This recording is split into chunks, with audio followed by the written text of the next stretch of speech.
Talagang mahirap talaga yung walang natapos na kurso ba. So, okay lang sana mag-budget kung merong ba-budgetin na pera.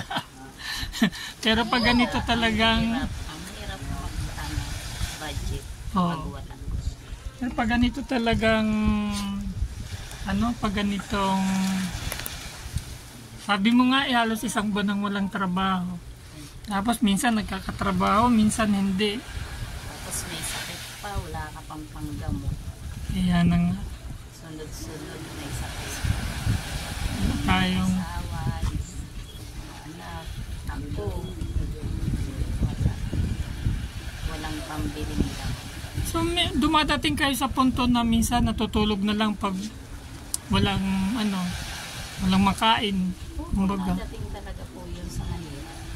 Natutulog na lang na walang pagkain. Umiiyak ang mga bata.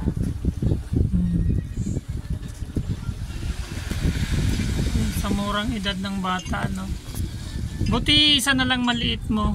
Siya na lang. Ang taas yung malalaki. Nag-a-apply pa lang. Wala pang trabaho. So anong mga tapos high school lang din. High school.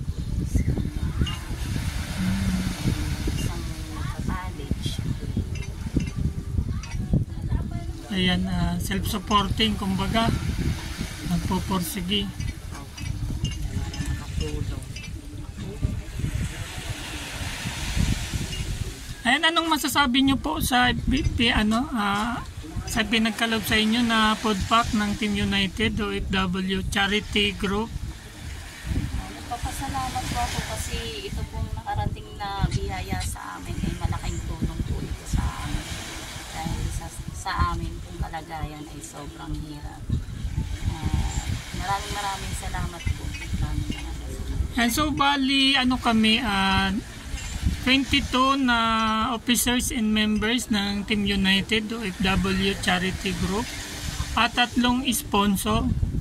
So ayan, kahit po mahirap ang buhay nila bilang OFW ay nag-ambag-ambag po para makapag-abot ng tulong sa ating mga kababayan.